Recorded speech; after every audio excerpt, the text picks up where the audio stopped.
Amém, queridos? Interessante que Pedro aqui está falando para os novos crentes. A primeira coisa aqui na carta de 1 Pedro 2, de 1 até 11, que nós lemos, né? Até 12 que nós lemos. Nós vemos que Pedro aqui está falando para os novos crentes. No versículo 2 isso fica mais evidente ainda. Ele diz: como crianças recém-nascidas, deseje de coração o leite espiritual puro, para que por meio dele cresçam para a salvação. Então aqueles irmãos, para que Pedro está falando, eles eram novos na fé. E a primeira reflexão que eu faço com você nessa noite, é que nós lemos isso, e muitas vezes nós nos encaixamos absolutamente dentro desta palavra, recebendo esta exortação, pedindo perdão a Deus. Isso me fez refletir, que o crente maduro não deveria ser invejoso, maldoso, cair em engano, porque ele está falando para aquelas pessoas que acabaram de se converter, supondo que quando atingissem a maturidade espiritual, talvez não caíssem tão facilmente nessas coisas mais básicas. E o que vemos muito é exatamente isso, infelizmente. E quando nós somos assim, nós nos comportamos como crianças na fé. Quando nós que conhecemos a palavra há muito tempo, nós caímos nesses pequenos erros, nós nos comportamos como crianças rebeldes, como crianças que não têm a maturidade espiritual necessária. Mas quando nós nos aproximamos verdadeiramente de Jesus, mais livres desses hábitos nós vamos nos tornando, né? Mas nós vamos nos afastando desses hábitos mundanos que Pedro aqui está condenando. E a primeira coisa que ele fala aqui na sua palavra, na palavra de Deus, no primeiro versículo, é uma exortação à liberdade. Ele diz: livrem-se de toda maldade, de todo engano. Pedro inicia dizendo: sejam livres. Queridos, o pecado nos escraviza, o pecado nos enreda, o pecado nos laceia. Quanto mais perto de Cristo, e quanto maior o nosso nível de submissão a Cristo e a sua palavra nós estivermos, mais livres nós seremos. Diz a palavra do Senhor: conhecereis a verdade e a verdade vos libertará. Esta verdade, ela é praticada todos os dias, ela é experimentada todos os dias. Submeter-se à escravidão depois de ter conhecido a Jesus é um contrassenso. É voltar às velhas práticas, é fazer a vontade do inimigo. Então, Pedro exorta aqueles irmãos, e nós hoje também, lendo essa palavra, sempre voltamos a ler e a ser exortados por Deus, a voltarmos e a nos livrarmos desses diversos tropeços que Pedro aqui está apontando, alguns deles aqui somente, né? Paulo aponta outros também, né? Em Gálatas, em Romanos, em Coríntios, para aquela igreja de Corinto que era peculiarmente pecaminosa. Paulo descreve um monte de coisas, né? Regulamenta até como eles tinham que celebrar a ceia, porque até nisso dava problema. Então Pedro aqui escrevendo para outros irmãos, né? Outros destinatários, ele aponta algumas pedras de tropeço, que também são, muitas vezes aqui nos incomodam o calcanhar. A primeira que Pedro fala aqui é a maldade. O que seria a maldade, querido? É a intenção de prejudicar. Jesus disse que nós seríamos conhecidos como seus discípulos pelo amor. Um crente jamais pode ser maldoso, ter má intenção de prejudicar. Nós também temos que ser como crianças. O Senhor Jesus nos disse que não deveríamos impedir que as crianças viessem ao reino de Deus. E ele cita, colocando uma criança no meio ali da sinagoga, e diz: olha, aquele que não se fizer como esta criança não herdará o reino de Deus. O que Jesus está ensinando para a gente? Que a criança não maquina o mal, que a criança perdoa facilmente, que ela esquece facilmente das ofensas, e que é assim que nós cristãos devemos ser. Amém? É por isso que quando Jesus fala: olha, quando te ferirem, dê a outra face. Como é difícil isso, não é? O Sermão do Monte é maravilhoso e é simples. mas é de uma profundidade e de uma dificuldade de prática tremenda, né? É simples, o evangelho é simples, nós complicamos bastante, e muitas vezes nós não seguimos, amém, queridos? Então, devemos ser como as crianças. A criança não tem maldade, a criança fala a verdade, a criança, ela fala o que está na sua cabeça, mesmo que ela não mede muito as consequências. Não significa que nós devemos ser mal educados, não é isso, mas muitas vezes nós maquiamos tanto, nós fazemos tanta firula, e muitas vezes não somos sinceros, e muitas vezes faltamos com a verdade, muitas vezes sem querer nós maquinamos o mal. O crente em Cristo não pode ser assim. Então livrem-se de toda maldade. A outra coisa que Pedro fala aqui é o engano. O engano que nós temos que nos livrar é da falta de conhecimento das Escrituras. Quando nós vivemos a palavra de Deus, nós somos livres do engano, os nossos olhos se abrem. Quantas pessoas, folheando os evangelhos, se libertaram e pregando-se para ela a verdade, vieram e voltaram a Cristo. A palavra do Senhor é remédio, é cura, é libertação. Quando nós nos distanciamos da sua palavra, nós somos levados por qualquer vento de doutrina, nós caímos em tantas invenções novas, que vendem aí como se fosse o poder de Deus, como se fosse a vontade de Deus para o ser humano. Não nos afastemos dessa palavra jamais, amém, queridos? Outra coisa que Pedro fala para nós nos livrarmos é da hipocrisia. E a hipocrisia é uma forma de mentira. Pedro conviveu com Jesus. Pedro foi contemporâneo de Jesus. Foi um dos discípulos mais próximos de Jesus. Então, quando ele fala de hipocrisia, ele fala com conhecimento de causa. Porque aquele que andava com Pedro, Jesus, criticou duramente os fariseus por serem hipócritas. O hipócrita age contrariamente às suas próprias recomendações. Ele fala para fazer uma coisa, mas ele age de forma diferente. É como os fariseus mesmo gritavam na praça, né? Senhor, obrigado, porque eu não sou como este pecador. Eles gritavam nas praças, faziam orações longas, devoravam na casa das viúvas e queriam os lugares de maior honra nas sinagogas, nos ambientes políticos e tudo mais. Mas nós vemos que aquele publicano que batia no peito pedindo perdão por não ser merecedor, essa foi a oração que Deus ouviu. E Jesus, citando esse exemplo, nos mostra que a hipocrisia é uma mentira. Ser hipócrita é se orgulhar de não roubar, mas sonegar um imposto aqui, um imposto ali. Pagar, talvez numa outra situação prática, né, molhar a mão do policial para deixar passar uma multa. É hipocrisia, queridos. Nós não roubamos, mas fazemos algumas coisas, talvez, que desagradam a Deus. Não sejamos hipócritas, sejamos livres de toda maldade, de todo engano, de toda a hipocrisia. Nós viveremos o evangelho de verdade. Amém, queridos? E o contrário da hipocrisia é a transparência. Não faça força para ser quem você não é. Em Cristo nós podemos ser tudo o que Ele quer que a gente seja. O Senhor tem uma vontade de Deus. O Senhor Jesus tem uma vontade dEle para a sua vida. Que nós possamos reconhecer, nós possamos entregar o nosso coração. Hipocrisia também é você falar muito de santidade, exigir uma santidade do outro que você também não vive. É se apegar a muitos usos e costumes na sua vida privada, ou apregoar usos e costumes para outras pessoas e na sua vida privada ser totalmente diferente. E é tão chato, e é tão estranho, e é tão feio você ver uma pessoa caindo em hipocrisia, saber como ela vive e ver o que ela fala. As coisas que nós falamos, para elas valerem, para elas serem testemunhos vivos do Evangelho, elas têm que ser vividas, queridos. E isso nós ensinamos, mas não podemos viver pelo outro. Então, nos livremos de toda a hipocrisia. Pedro continua, de toda inveja. Inveja não é simplesmente desejar o que o outro tem. Muitas vezes o outro tem, sei lá, um celular legal que eu também quero, ou um carro assim que eu também quero e posso ter, amém.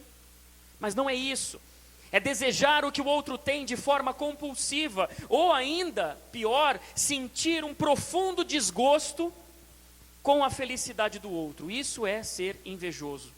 Um crente não pode ser assim. Pedro está falando para aquela comunidade: estejam livres de toda inveja. Amém, queridos? Que sejamos livres de toda inveja, que isso jamais ocupe algum lugar no nosso coração. E ele continua: maledicência é falar mal do outro, né? Sem pesar as qualidades que o outro também tenha.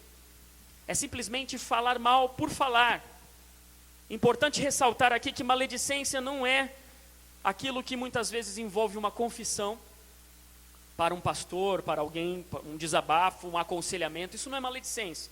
Maledicência é aquele desejo mórbido ou aquela alegria em falar mal de uma pessoa para desgastar a imagem dela. Isso é maledicência. E infelizmente nós estamos vivendo em sociedade, na nossa cidade, num ambiente muito propício para que isso aconteça. E é uma cidade pequena e muitas vezes ouvimos uma coisa ali ou acolá, muitas vezes sem algum freio ou alguma reflexão, passamos aquilo adiante como se fosse verdade.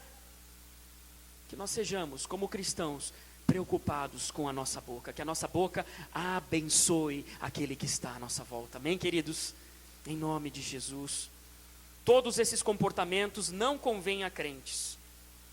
Aqueles que se identificam com Cristo na sua morte e na sua ressurreição, não podem ser assim. Perceba que eu não estou falando de religioso.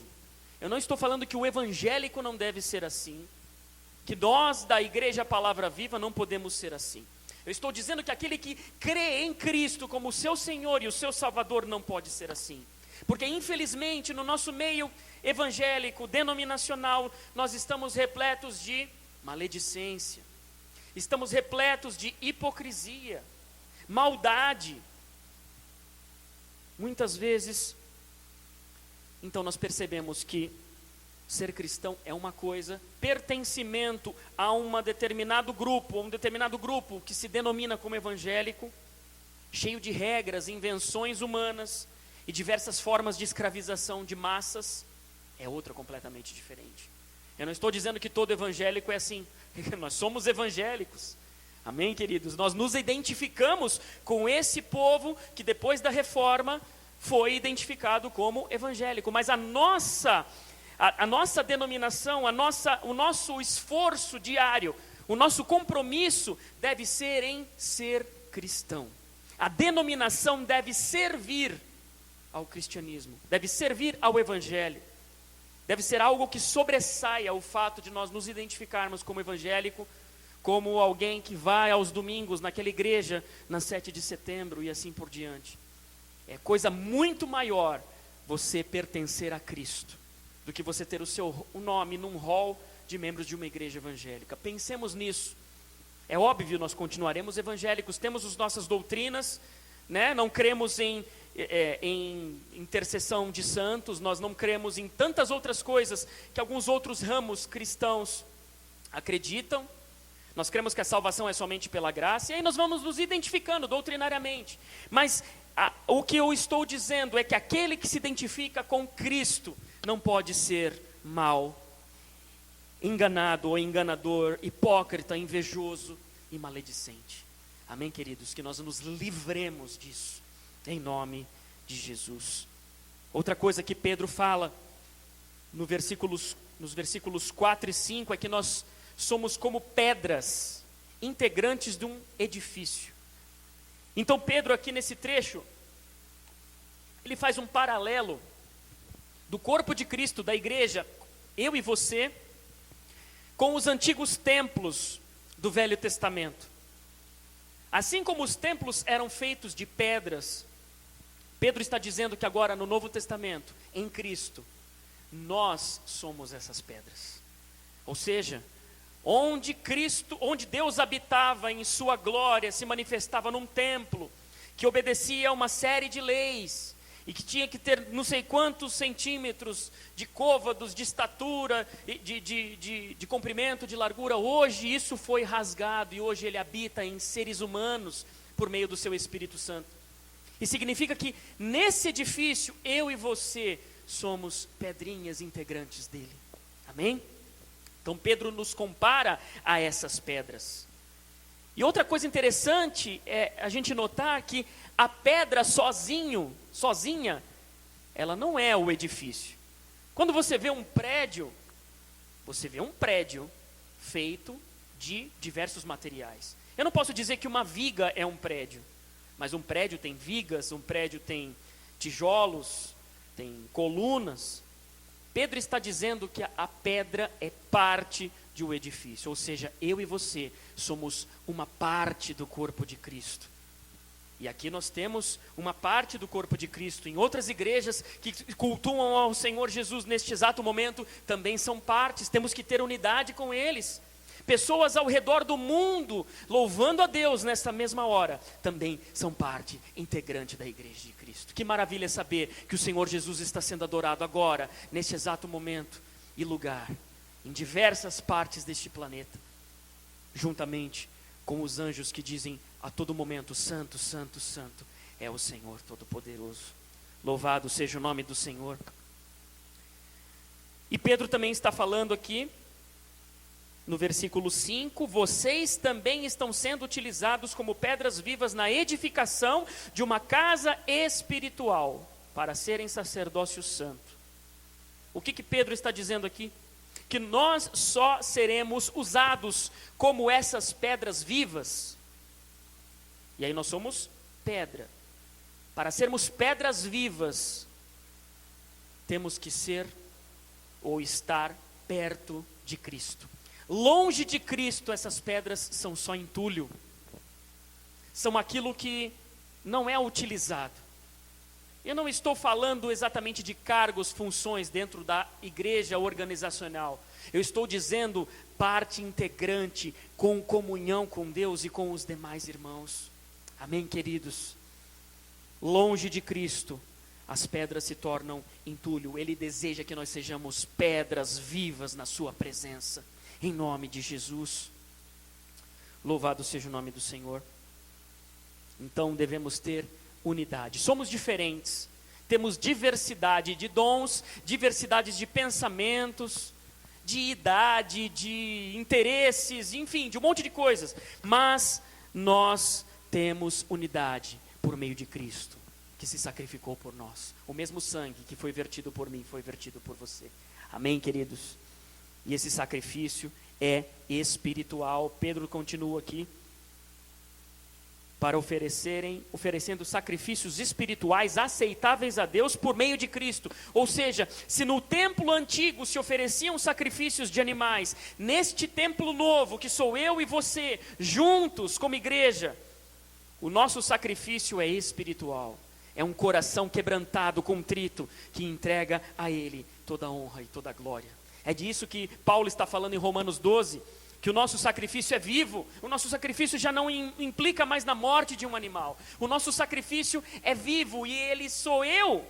Eu sou o sacrifício que Cristo requer, é a entrega da minha vida, dos meus sonhos, dos meus bens, da minha família. Tudo que eu tenho, o que eu sou, é para a glória de Deus. E assim eu e você juntos. E significa então que se esse sacrifício é vivo, sou eu, a nossa vida deve ser separada, a nossa vida deve ser santa e a nossa vida deve ser agradável a Deus. Nós temos agradado a Deus com as nossas atitudes, com a nossa forma de viver, de pensar. Toda a nossa vida deve ser agradável, não somente no domingo ou na terça-feira, ou nos evangelismos, como quando a gente costuma dar o máximo de nós para convencer aquele que não é crente de que Jesus é bom. Muitas vezes nós nos esquecemos que a nossa vida cotidiana também vai falar muito mais do que talvez uma abordagem, um evento, uma oportunidade. Deus usa, e quando falamos, é o Espírito Santo dele que fala por nós. Amém? Eu creio nisso.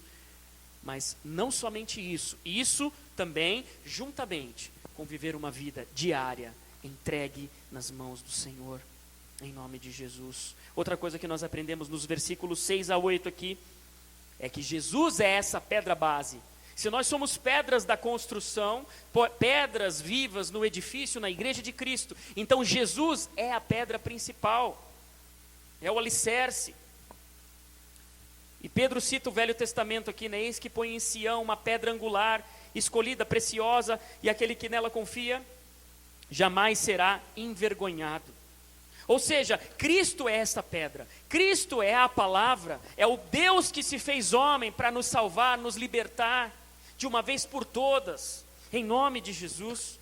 Não há outro caminho que nos leva à salvação, não há outra pessoa que nos leva ao encontro com Deus verdadeiro, a não ser Cristo. E a palavra de Deus diz que esta mesma pedra, ela pode servir para edificação ou para tropeço. Como assim Jesus servir para tropeço? Não. Veja bem o que Pedro está falando aqui. A pedra está posta. Se você está junto com esta pedra que é Jesus, você é edificado neste edifício. Agora, se você passa adiante, você tropeça e você cai. Longe de Cristo, nós não somos nada. Longe de Cristo, nós estamos perdidos. 1 segundo longe de Cristo é algo muito perigoso para o ser humano. Então pensemos, muitas vezes estamos no limite ali de tropeçarmos. Pensemos, reflitamos nesta noite, estejamos perto de Cristo, estejamos edificados na sua palavra e também uns com os outros. E nós vemos que nos versículos 11 até o 25, vamos ler, já que nós não lemos no começo.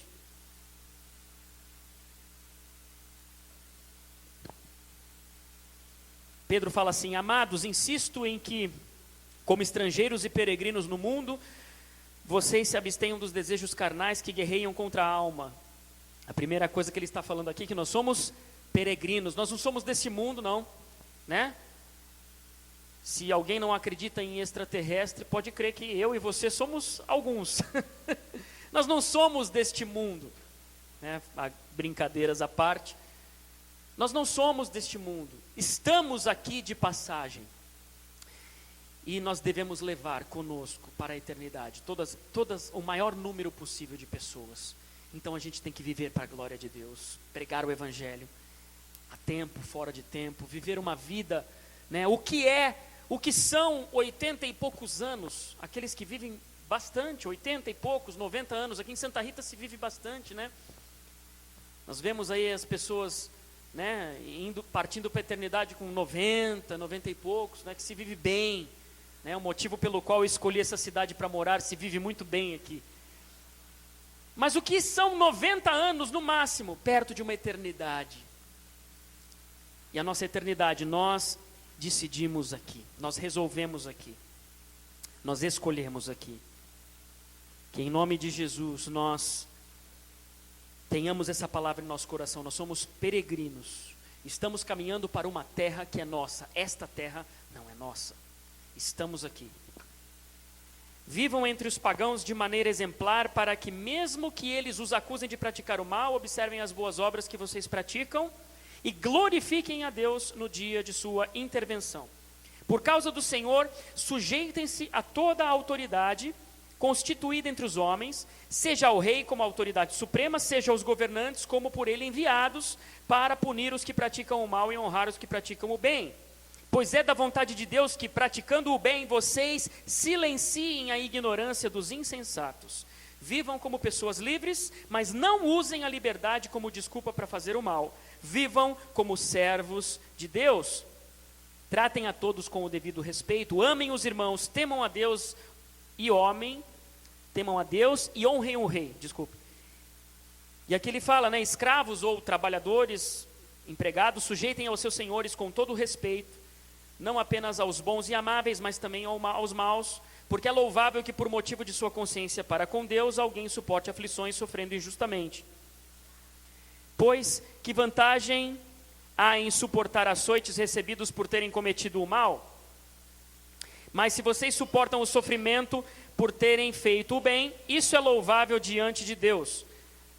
Para isso vocês foram chamados, pois também Cristo sofreu no lugar de vocês, deixando-lhes exemplo para que sigam os seus passos. Ele não cometeu pecado nenhum e nenhum engano foi encontrado em sua boca. Queridos, a primeira coisa aqui, nessa parte, nesse trecho de viver para a glória de Deus, é que Pedro está falando que o cristão, o crente em Cristo, deve ser um bom exemplo para aqueles que não creem na palavra do Senhor. E os religiosos vão logo pensar, em usos e costumes, em calça, bebida, comida, eventos, piercing, tatuagem, essas coisas, essas bobagens que são secundárias. Mas na verdade Pedro aqui está falando de uma conduta cristã que influencia, que mostra que nós somos diferentes, não pelo que dizem que o crente não pode fazer, mas por tudo aquilo que nós somos. O crente é feliz. Segundo a palavra de Deus, o Sermão do Monte, o crente deve ser pacificador, deve se posicionar de forma a evitar conflitos, deve ser amoroso. O crente é generoso, tem boa fama, deve ser um bom filho, um bom marido. As mulheres devem ser parceiras do seu marido, estar junto. Enfim, o que realmente interessa. Então Pedro diz que nós devemos silenciar a ignorância dos insensatos, ou seja, não dar motivo para que as pessoas se afastem do evangelho por nossa causa. Ou seja, o cristão deve dar o exemplo. Um cristão deve ser um bom filho, um bom marido, um bom pai. Então é isso que Pedro está falando. A primeira coisa, ser um bom exemplo para os que não creem. E outra coisa é refrear os desejos da carne. Pedro está falando aqui. Queridos, a carne a gente não pode alimentar. E nem no andar no limite ali do precipício. Eu sei que o buraco, o precipício que vai me levar à morte é aqui. Eu tenho que andar o mais para trás possível. Mas muitas vezes há aqueles crentes que gostam de experimentar, ficar bem na pontinha. Opa, estou quase caindo, então eu volto. Aí depois vai um pouquinho, bem na pontinha. Queridos, quanto mais próximo do precipício nós estivermos, a chance de nós cairmos é grande, porque a nossa carne é inclinada para o mal, é inclinada para aquilo que não presta. Tudo que a carne gosta ou procura ter alguma vantagem, imoralidade, lascívia, mentira, seja grande ou seja pequena, Tem gente que até põe cor na mentira, mentirinha branca, Jeitinho brasileiro, vícios de todos os tipos, a gente deve refrear. Saber que isso desagrada a Deus, devemos nos esforçar para vivermos longe desses desejos da carne. Significa que a gente deva fugir de qualquer situação que nos faça tropeçar. E o que motiva a gente a fazer isso, não é o que o pastor vai pensar, não é o que o pastor vai pensar se me vê aqui ou fazendo isso ou aquilo. É o que o Senhor Jesus pensa ao meu respeito quando faço isso ou deixo de fazer. É o amor a Cristo que deve latejar em nosso coração quando pensamos sobre isso. E é isso que Pedro está falando aqui, para não usarmos a liberdade que nós temos para dar ocasião à carne ou para desculpa para fazer o mal. E liberdade não é se limitar, não é só não se limitar aos que as pessoas pensam ou impõem a nós. É fácil nós falarmos que nós somos livres porque não dependemos da opinião de ninguém. É fácil nós falarmos que nós somos livres assim. Mas ser livre também é não se sujeitar à imposição de qualquer coisa que seja colocada à nossa frente. Dinheiro, comida, bebida. Interessante como o Evangelho condena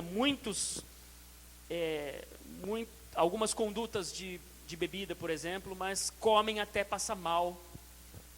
Não é a mesma coisa? Um apetite desordenado não é a mesma coisa? Eu não estou fazendo apologia de nada, eu só estou colocando algo em comparação. Eu sei e falo isso de cátedra porque eu gosto muito de comer.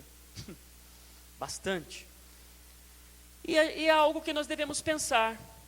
Outros, por sua vez, não bebem, não comem bem e tal, mas são fanáticos religiosos por determinados esportes, por exemplo.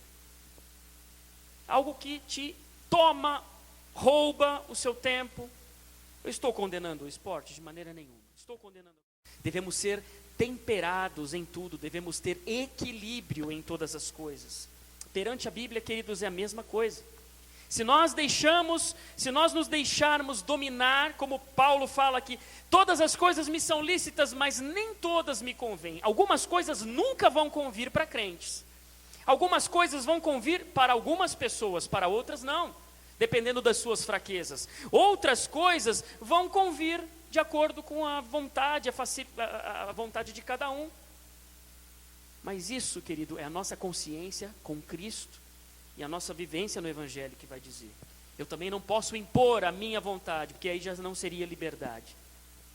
Mas, se Paulo também fala que eu não vou me deixar dominar por nenhuma coisa, significa que qualquer coisa que te domine, qualquer coisa que você diga, eu sou livre, eu posso fazer, e você não consegue se livrar, isso já não é liberdade. Isso é algo que você precisa arrancar do seu coração. Amém, queridos? E por último, Pedro aqui está falando de sujeição às autoridades. Pedro aqui exorta aqueles irmãos a obedecerem às autoridades, porque elas foram instituídas para punir os maus e honrarem os bons. E aqui cabe todo tipo de respeito e obediência a determinadas autoridades, né? Seja espiritual sobre a sua vida, governamental, né? Seu pastor, né? Que vos fala, né? Em nome de Jesus. Graças a Deus não tenho nenhum tipo de problema aqui, né? Posso falar isso com bastante tranquilidade. Glória a Deus pela vida dos irmãos, pela sujeição dos irmãos em amor ao nosso pastorado. E aqui Pedro também está falando do aspecto governamental. E cabe aqui lembrar que nessa época a autoridade governamental era personificada no rei. Hoje, na maioria dos países, inclusive no nosso, a autoridade máxima não é uma pessoa, é a Constituição. Então, todas as pessoas estão abaixo da lei, inclusive os governantes.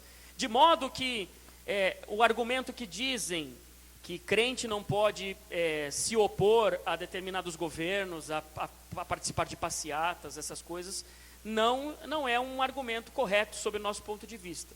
Porque o direito do cidadão é de fazer valer a lei. A lei está acima de todos no nosso país e na maioria dos países que nós conhecemos. E outra coisa que devemos também apontar como autoridade espiritual é que essa autoridade espiritual que Pedro está falando aqui, talvez que se encaixe, é que ela só pode ser exercida e ser submetida se ela for conforme a palavra de Deus. Porque Jesus é a autoridade máxima na igreja. A igreja de Cristo se organizou em cima da pedra angular que é Jesus, de modo que pastor nenhum tem o direito ou autoridade, nem direito nem autoridade para amaldiçoar, para amedrontar, para maltratar as suas ovelhas. Então, queridos, a submissão ela tem limites. O limite qual é? O que Cristo faria com a sua igreja. Ele deu a vida pela sua igreja. Amém? Assim deve ser a autoridade espiritual sobre as nossas vidas. Então, quando a autoridade espiritual é estabelecida por Deus e exercida conforme a palavra de Deus, então nós nos submetemos alegremente, né, e livremente, com todo amor, com todo respeito, dando glória a Deus. Fazendo assim, querido, nós estaremos vivendo para a glória de Deus e tornando, acima de tudo, o nome de Cristo conhecido pelas nossas atitudes. Vocês percebem então que as nossas atitudes valem muito mais do que as nossas palavras. E esse jargão às vezes é muito falado, mas nós vemos na palavra de Deus que o mais importante é aquilo que nós fazemos. E todas as coisas que nós fazemos devemos fazer para a glória de Deus. Amém, queridos? Que o Senhor nos abençoe em nome de Jesus. Eu gostaria de orar com você para que esta palavra seja uma realidade constante nas nossas vidas. Que o Senhor abençoe profundamente a cada um de nós. Pai querido, muito obrigado, Senhor, pela Tua palavra que nós lemos. Obrigado, Senhor, por tudo aquilo que o Senhor está falando aos nossos corações, desde o início desse culto, Senhor. Obrigado porque a Tua presença se faz aqui, Senhor.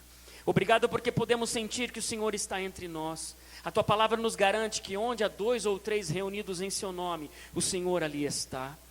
Estamos aqui em nome do Senhor e só por causa do Senhor.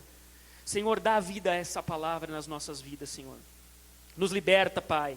Nos liberta de toda maldade que às vezes ainda está instalada na nossa mente, no nosso coração. Perdoa, Senhor, se muitas vezes nós somos negligentes com a sua palavra e muitas vezes nós caímos em engano, ou talvez hipocrisia. Nos perdoe se em algum momento nós caímos na maledicência ou na inveja, Senhor. Perdoa as nossas vidas como igreja. Nós, Senhor, queremos sempre voltar atrás, e nós sempre queremos estar, Senhor, no centro da Tua vontade, Senhor. Nós queremos, Senhor, ser utilizados na Tua palavra, na Tua casa como pedras vivas. Queremos estar juntos, Senhor, congregarmos juntos, termos certeza, Senhor, de que é o Senhor que trabalha por nós. Em nome de Jesus, Pai. Nos ensine a dar um bom testemunho da Tua palavra. Senhor, nos incomode quando atitudes nossas começarem a manchar, Senhor, a imagem do Teu Evangelho. Quando, Senhor, as pessoas começarem a não quererem saber sobre a nossa fé, porque aí vai ter alguma coisa de errado. Senhor, que as nossas atitudes façam influência nas pessoas e que elas desejem aquilo que nós temos, Pai. Porque aquilo que nós portamos dentro de nós transforma as vidas, transforma as famílias. Que o Senhor possa, Senhor, se manifestar grandemente através das nossas vidas para ganharmos essa cidade para Cristo, Pai. Pedimos isso, Senhor, mas acima de tudo nós te agradecemos. Em nome de Jesus. Amém.